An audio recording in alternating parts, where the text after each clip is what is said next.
안녕하세요. 형광펜 성경과 함께하는 성경 공부 오늘은 미가 2장입니다. 침상에서 악을 꾀하며 간사를 경영하고 날이 밝으면 그 손에 힘이 있으므로 이 침상은 사실은 쉬거나 자는 장소인데 아예 잠도 안 자고 악을 꾀하고 간사를 경영하고 날이 밝으자마자 다른 사람들의 것을 막게 뺏으려고 하는 그 밭들을 탐하고 빼앗고 집들을 탐하여 취하는 이런 악인들이 많았었습니다. 그래서 하나님께서는 그거에 대해서 진노를 하시는 건데 일단은 그 손에 힘이 있으므로라는 게 저들의 손이 힘으로 대비하고 있다라는 뜻입니다. 결국에는 강제로 빼앗는 거 그런 것들을 얘기하는 건데 지도자급들이 되겠죠. 아무래도 힘 있는 자들이 남의 것을 뺏는 거요. 밭들을 빼앗는다든지 집들을 탐하는 거, 이것을 취하는 것은 사실상 하나님께서 굉장히 싫어하는 행동이었습니다.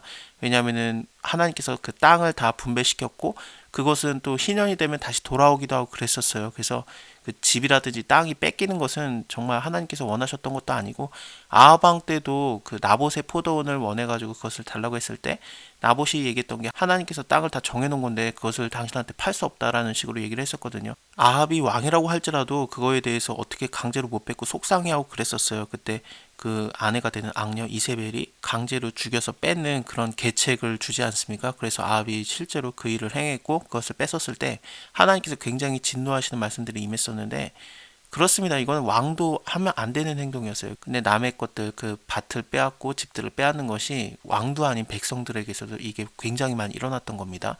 그들이 사람과 그 집사람들과 그 산업을 학대하도다. 그러므로 여호와의 말씀에 내가 이 족속에게 재앙을 내리기를 계획하나니 너희의 목이 이에서 벗어나지 못할 것이고 또한 교만이 다니지 못할 것이다. 이는 재앙의 때가 임하였음이라 하셨느니라. 그때에 너희에게 대하여서 풍사를 지으며 풍사라는 게 히브리어로 보면은 잠언이라고도 볼 수 있거든요. 뭐 잠언, 그 지혜가 되겠죠.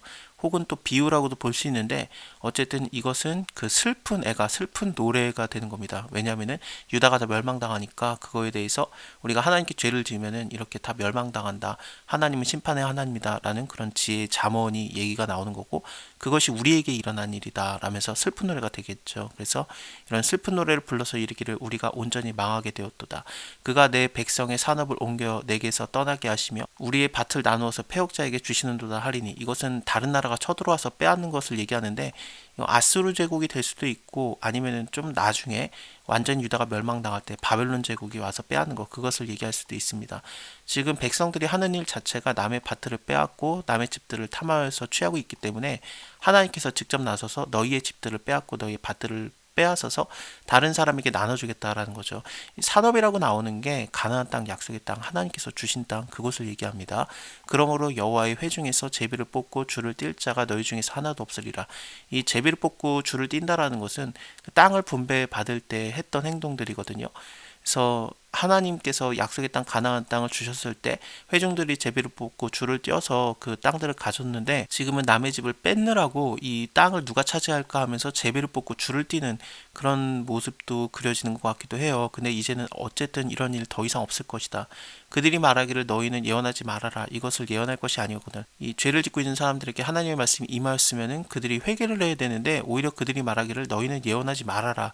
이것은 예언하는 게 아니다. 그렇게 하지 말아라. 욕하는 말을 그치지 않고 있다라고 하는데 왜 갑자기 너희라고 하냐면은 미가 선지자뿐만 아니라 이때 당시에 활동했던 선지자가 호세아도 그렇고 아모스도 그렇고 이사야도 그렇고 그랬거든요. 하나님의 말씀이 동일하게 임하고 있었습니다.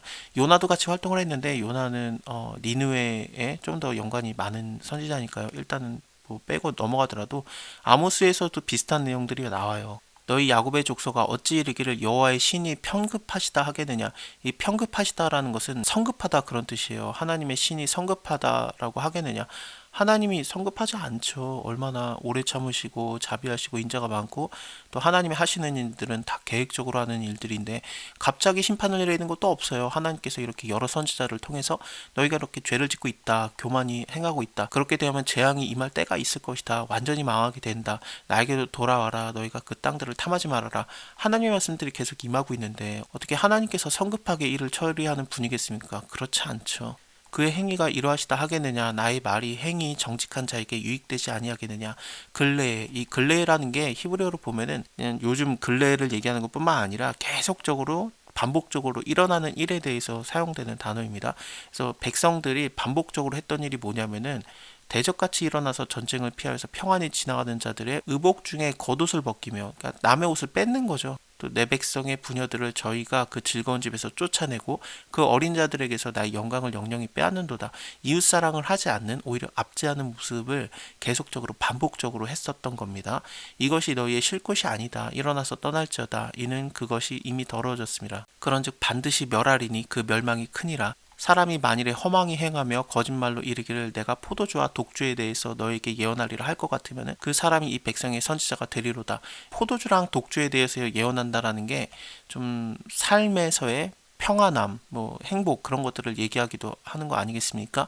그래서 만약에 어떤 사람이 나타나서 거짓말로 아니다, 하나님이 이렇게 너네를 갖다 칠 리가 없다, 너네는 평안할 것이다, 평안할 것이다 라고 거짓말로 예언하면은 그 사람은 너희 중에 선지자가 되겠다라고 얘기하는 거죠. 하나님의 말씀은 너네 죄 그만둬라, 그러다가 큰일 난다, 북이스라엘이 멸망당할 건데 그것처럼 너희 유다도 오래 남지 않았다, 그 말씀이 임하는 건데 이런 경고의 메시지는 듣지 않고 우리는 평안하다, 하나님께서 우리를 이렇게 칠 리가 없다, 우리에게 포도주와 독주가 넘치게 하실 것이다, 우리의 삶이 평안하리라, 이렇게 말하는 사람에 대해서 백성들은 야 네가 바로 선지자다라고 얘기를 하고 그런 상황이었습니다.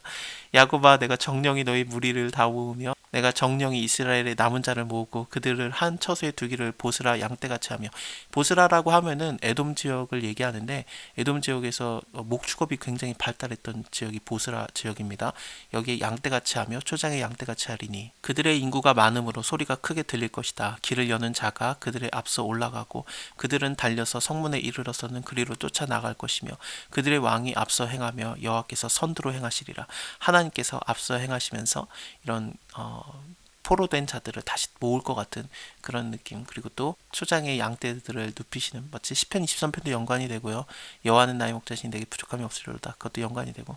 자, 어쨌든 오늘은 여기까지 보고요. 다음에 3장에서도 그 백성들에 대한 그 하나님의 심판의 메시지가 전해지는데, 근데 특히나 지도자급들을 향해서 하나님의 메시지가 전해집니다. 감사합니다. 다음에 뵐게요.